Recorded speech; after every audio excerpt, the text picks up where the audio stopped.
in the process of delegation, we find three elements. The three elements are responsibility, authority, and accountability. So in any organization, we cannot survive without delegation of authority. So only with the delegation of authority, we can ensure that there is growth in the organization. Delegation is a compulsory act. So we have to delegate the authority to the subordinate. Otherwise, we cannot do the job. So that is why we say that delegation is compulsory.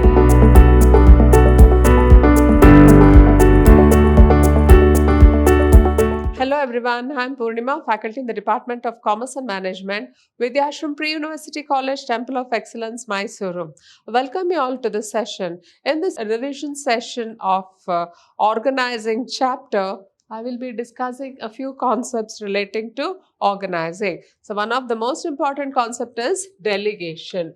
A manager, no matter how capable he is, cannot manage to do every task on his own. The volume of work makes it impractical for him to handle it all by himself. So we all know that how busy a manager is. So even though he is very capable, he cannot do all the work on his own. He has to rely on somebody. So delegation refers to the downward transfer of authority from a superior to subordinate. It is a prerequisite to the efficient functioning of an organization because it enables the manager to use his time on high priority activities. So it is with the help of delegation, that is, he will be transferring his authority to the subordinate, and through the subordinate he will be getting the things done so that he can concentrate on the most important things other than the routine. So in this process of delegation, it is nothing but transfer of authority from the superior to the subordinate. So we have the superior here and the subordinates here. So this delegation and the concept of delegation, it's very, very important from the exam point of view. So please make a note of this. So next, delegation, it also satisfies the subordinates' need for recognition and provide them for opportunities to develop and exercise initiative. So it will help. So whenever the manager identifies his subordinates, so he will be just looking for subordinates who are most capable and who will take the initiative to do the work. So such subordinates can get recognition, and as a result of which they'll automatically get training to be the next future manager. So it helps a manager to extend his area of operations, as without it, his activities would be restricted to only what he himself can do. However, delegation does not mean abdication. So here, delegation means you are transferring the authority from the superior to the subordinate, and as a result of which the subordinate also will get recognized for his work, and automatically he will get training for the future post he is capable of. Next, let us look into the elements of delegation: responsibility, authority, and accountability. According to Lewis Allen, delegation is entrustment of responsibility and authority to another and the creation of accountability for performance. So in the process of delegation, we find three elements. The three elements are responsibility, authority, and accountability. So when we speak of authority, it refers to the right of an individual to command his subordinates and to take action within the scope of his position. So authority means you have the power to order, you have the power to command your subordinates in order to get the work done.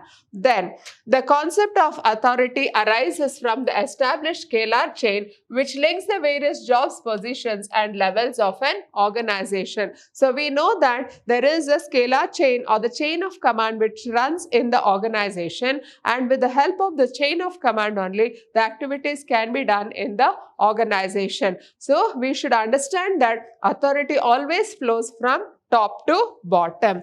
Then authority also refers to a right to take decisions inherent in a managerial position to tell people what to do and expect them to do it. So the manager will have all the authority to take decisions, and when he is delegating the authority to his subordinate, also will get the authority to take decisions, and he can order his employees to do the job and also see that they do the job. Next, What are an authority? Let us understand the meaning of authority. It determines the superior-subordinate relationship wherein the superior communicates his decision to the subordinate, expecting compliance from him, and the subordinate executes the decision as per the guidelines of the superior. Now, here we should understand that authority is the right to command. Now, let us understand what is authority.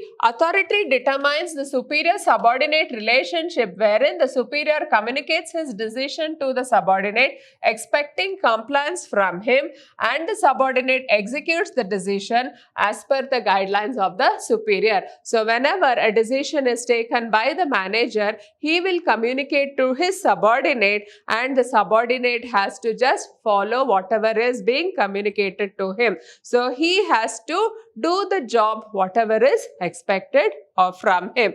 To the extent to which a superior can exact or compliance also depends on the personality of the superior. So, the extent to which the subordinate will obey the superior, it all depends on the personality of the superior. If he is a very aggressive personality, then the subordinate will follow the orders very, very strictly. Then the next one is responsibility. It is the obligation of the subordinate to properly perform the assigned duty. So you can see here all are pointing fingers towards this person. That means that each and every individual will be responsible to his superior. So whatever orders has been given by the superior, he has to carry out the orders. That will be the responsibility of the subordinate. It arises from the superior-subordinate relationship because the subordinate is bound to perform the duty assigned to him by his superior.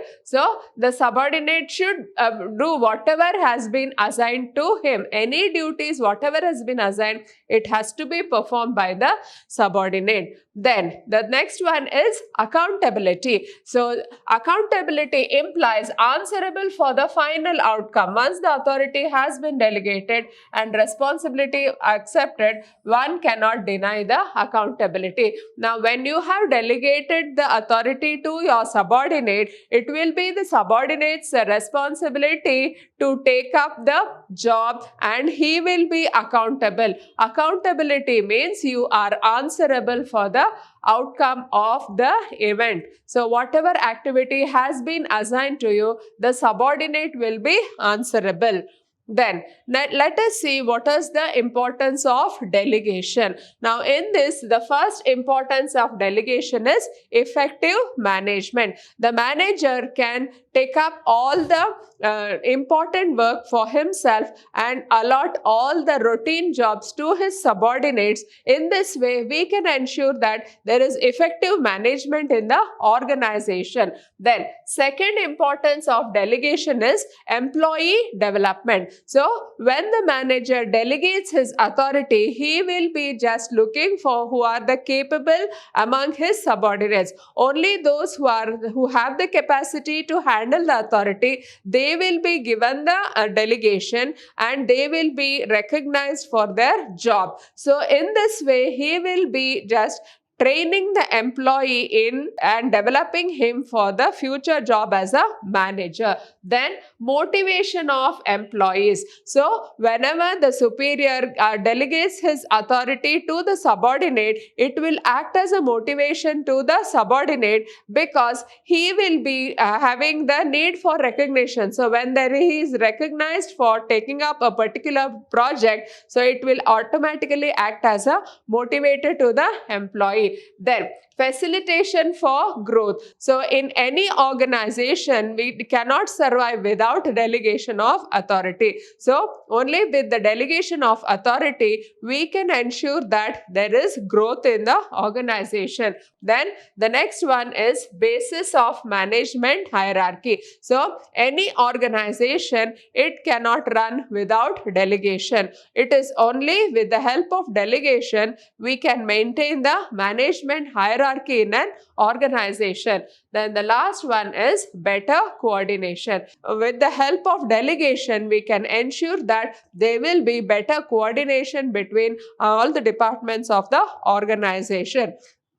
So these are the importance of delegation. The next concept is decentralization. In many organizations in which decision-making authority lies with the top management, they are termed as centralized organizations, whereas those with such authority is shared with the lower levels, they are decentralized organizations. So, whenever the decision-making authority is concentrated with the top level management, we call it as centralized authority, and where the decision making power is delegated to the lower levels of management, then we call it as the decentralized authority. Now, what is the meaning of decentralization? It explains the manner in which decision making responsibilities are divided among the hierarchical levels. So, in the decentralization, we should understand that decision-making authority is being shared between the lower levels of management. It refers to the delegation of authority throughout all the levels of the organization. So, decentralization is in other words, the delegation of authority to the lower levels of management. Then let us see, the centralization and decentralization are relative terms as seen from the existing status of various business enterprise. An organization is centralized when decision-making authority is retained by the higher management, whereas it is decentralized when the authority is delegated. So when all the power is with the top management, we call it as a centralized organization. When power is shared among the lower levels of management, we call it as decentralized organization. Then there is a need for balance between the coexisting forces. It can be said that every organization will be characterized by both centralization and decentralization. So we need to have a balance between the centralization and decentralization in an organization. There are certain areas where all the decisions will be taken by the top management. So those are the areas where we call as a centralized area, and those areas which are given or delegated to the lower levels of management, they are called as the decentralized area of management. Then importance. So why it is important to have decentralization? First one is it develops initiative among the subordinates. So when you are delegating the authority to the lower levels of management, you are developing initiative. They come forward and to take up the job on their own. You need not order the subordinates. So they will of their own initiative come and do the job. So in this way you can help develop initiative among the subordinates. Second one is it develops managerial talent for the future. So when there is a decentralized organization, you can see that the persons who are taking the right decisions, they can expect to become the future managers of the organization. So it also facilitates quick decision making. So when you are delegating the authority to the lower levels of management, they can take the decisions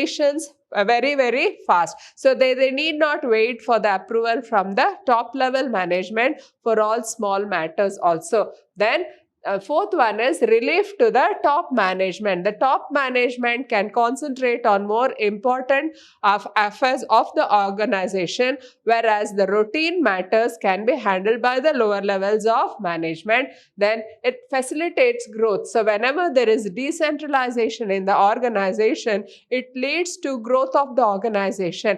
We can see that all the MNCs, whatever have come to India, it is all because of this decentralization. With the help of decentralization, you can just expect to have your business expand all over the world as it facilitates growth of the organization. Then better control. So with the help of decentralization, the organizations can have a control over the various branches of the organization. So we can ensure proper control when we decentralize the organization. Then conclusion. Feedback from all levels helps to analyze variances and improve the operations. In decentralization, one of the challenges is the accountability of the performance. So decentralization is So we have to collect feedback from all levels to help analyze variances and improve the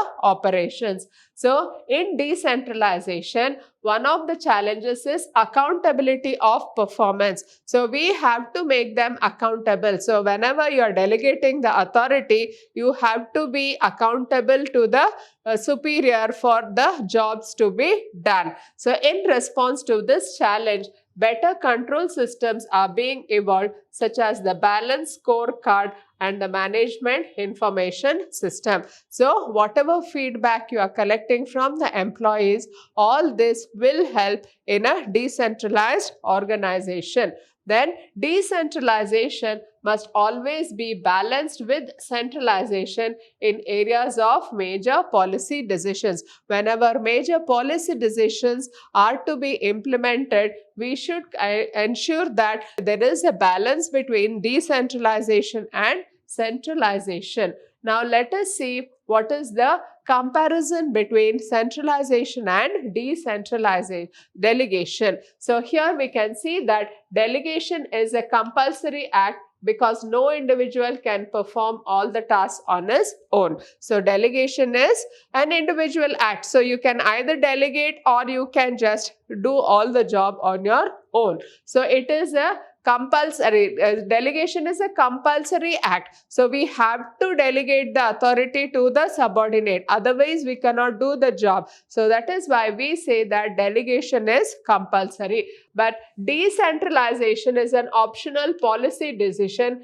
It is done at the discretion of the top management. Whereas decentralization it is an optional decision. The top management can decide to decentralize, or it can have the right to hold all the authority with itself. It is an optional decision, whereas for delegation, it is a compulsory decision. Then in this delegation, more control by superiors helps less freedom to take own decisions. So whenever a superior delegates his authority to the subordinates, the person to him the power has been delegated, he will not have much freedom because the superior will be controlling him. So he cannot take his own decisions. But in case of a decentralization, less control over executives, hence greater freedom of action. So in case of a decentralization, we can see that there is a greater freedom of action. Then next, status. It is a process followed to share the task. So in delegation, we are sharing the task with the subordinates. But in decentralization, it is the result of the policy decision of the top management. So here we are sharing the tasks with the subordinates, whereas here it is the result of the policy decision of the top management. Now, regarding scope, it has a narrow scope as it is limited to the superior and his immediate subordinate. Now, in case of delegation, it has very limited scope as it is just the transfer of authority from the superior to the subordinate. But in case of decentralization, it has a wide scope as it implies extension of delegation to the lowest levels of management. So here we have a wide scope, whereas in delegation it is a narrow scope. Then the next one is the purpose to lessen the burden of the manager. So here delegation is mainly done to lessen the burden of the manager, whereas in case of the decentralization, to increase the role of the subordinates in the organization by giving them more autonomy. Subordinates, you are making them take all the decisions, you are giving them all the freedom, you are giving them all the authority, you are making them accountable. So the onus is on the subordinate himself. So you are giving them more role in the organization. So these are the differences between delegation and decentralization. So you can expect a question on what is delegation, what are the elements of delegation, or explain the importance of delegation, or you can be asked a 4 marks question on the differences between delegation and decentralization. So this is the most important concept in organizing chapter. Please make a note of it. With this, we come to the end of this session. Hope you have all followed it. Thank you.